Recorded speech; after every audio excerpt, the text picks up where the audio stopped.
The best of Money Matters. Right Business. Welcome to The Right Business, where we dive deep into the stories of trailblazers who dare to disrupt the status quo, find the gap in the market to find the right business. Hello, I'm Hongbin Jeong. Now, when we talk about sustainability in tech, it often feels like a conversation filled with buzzwords. But what does it really mean to build a business around long-term systemic change, especially in a world that replaces smartphones every 24 months? Now, that's exactly the question Mahir Hamid and his team at Cinch are trying to answer. Cinch is Asia's largest device-as-a-service platform, and it's not just helping people rent or upgrade their tech, it's reimagining the entire infrastructure behind how we consume and circulate devices. Cinch already works with brands like Samsung to let consumers subscribe to new phones rather than own them outright, with perks like upgrade flexibility and damage protection baked in. So today we're diving into what it really takes to make tech more sustainable, what Singapore's e-waste problem reveals about the region, and how ownership itself might be going out of style. So joining us today to share more is Mahir Hamid, who's the CEO and co-founder of Cinch. Hi, Hamid. Welcome to the show. Thank you, Hongbin. Happy to be here. Thank you so much for joining us. Well, Mahir, what problem were you seeing that, led you to start Cinch, and why did you feel that now was the right time to solve it?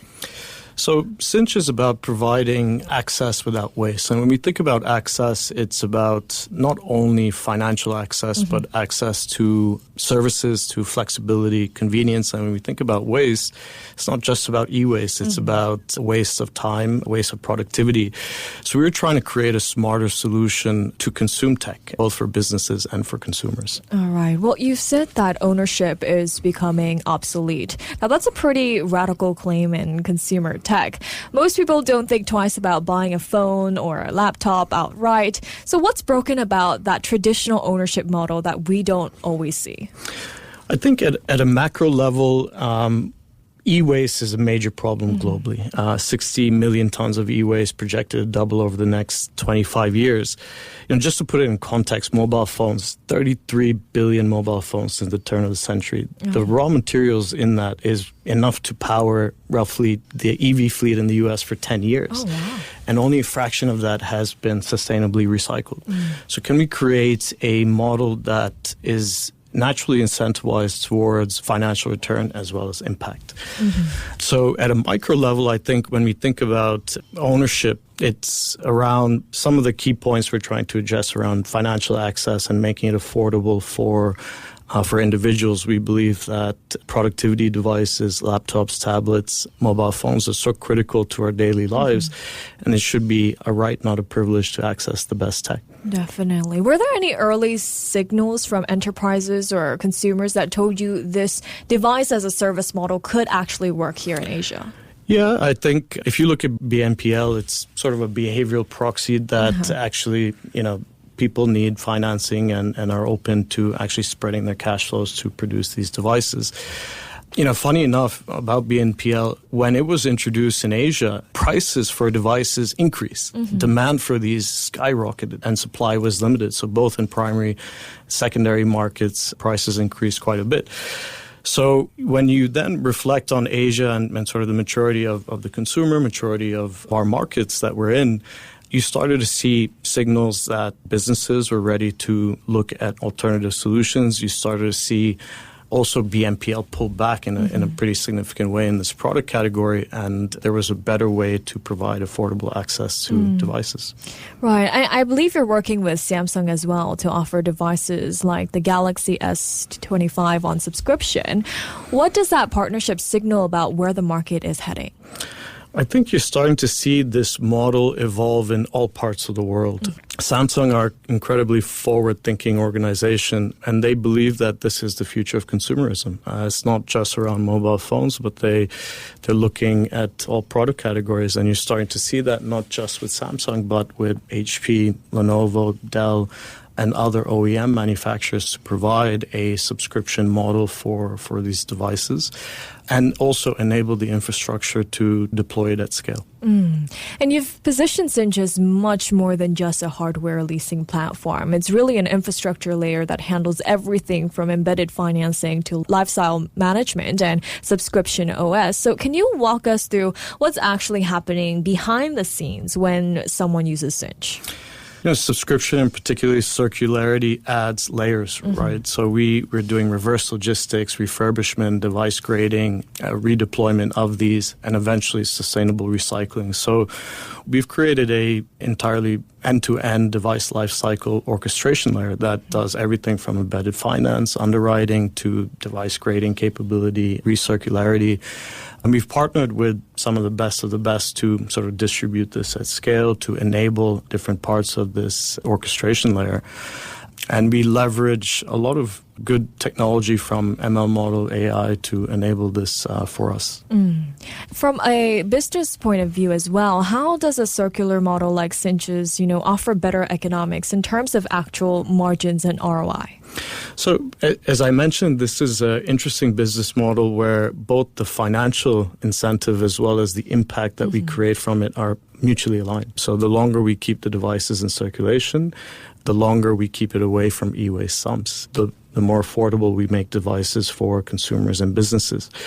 And with that, generally a better and healthier margin and ROI for us as a business. Okay. And we've seen your latest white paper. It's titled Rethinking E-Waste, How Singapore's Consumer Tech Ecosystem is Building a Blueprint for a Circular Economy in Southeast Asia. Now, it includes a new national survey data showing that Singaporeans replace their phones faster than the global average, and that 2.9 million idle devices are currently sitting unused. Why do you think Singapore has ended up with such a high turnover rate? Is there a way to change this behavior? I think it's probably commentary on the fact that Singapore is incredibly advanced and is fairly quick to adopt new technology. I think the first step is around sort of education of a better way. And it doesn't involve just going for a subscription model. It is leveraging e-waste bins to sustainably recycle these. It's leveraging ability to trade in the devices so it's not sitting at home. The idea is to kind of not change consumer behavior, really, but to sort of educate that there are options for you if with the faster upgrade cycle that actually meet sustainable objectives and some of the country objectives within Singapore. Okay, so how is Cinch thinking about unlocking value from those idle devices? Well, we want to try and actually work with partners to generate value from these. And that is, can we create a convenient and safe way for consumers to dispose of them and actually sort of take them out of the drawer?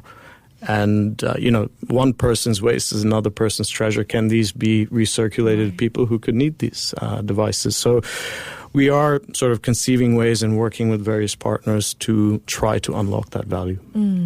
Now, the white paper also calls for a national framework to support circular tech. What are some of the policy changes, then, do you believe are critical to scaling this model regionally? I think it's multifaceted. The first thing is, we're trying to sort of architect the ecosystem on the private sector to just bring everyone together and collaborate a bit more. On a policy level, I think Singapore has done a fantastic job of introducing certain policies and forward-thinking concepts. But bridging more sort of public-private partnerships, promoting circularity in some of the business models that exist that actually help the impact we're trying to create, both in terms of affordability as well as e-waste. I think there's several levers that can be deployed. Could be as easy as education and communication. It could be sort of adoption of these services, and it could be sort of incentivizing them as well. And you've recently raised nearly $29 million US. Congratulations on that. But what does that funding enable that, wasn't possible before? I think it's an interesting inflection point for us. It allows us to be a bit more forward-thinking in terms of what we invest in and develop. So we talked about the infrastructure that we're building. So building real competitive advantage and scalability around the tech solutions that we're deploying. ultimately, the bigger we get, it's a pretty strong virtuous cycle. It becomes cheaper for customers over time as well. Mm-hmm. So building critical IP and infrastructure, expanding across markets, expanding our partnerships and framework to deploy this at greater scale. Amazing. So what's next for Cinch? Any exciting plans for the future? Yeah, we have some exciting announcements around markets and partnerships and products in the coming months that we'll be sharing in due course. Amazing. Well, thank you so much, Mahir, for joining me today. My pleasure, Hingma. Thank you. That was Mahir Hamid, who's the CEO and co-founder of Cinch. This has been The Right Business with me, Hongbin Jeong. To listen to more great interviews, download our podcasts at audio.sg or download the audio app. That's AWEDIO, audio at the App Store and Google Play.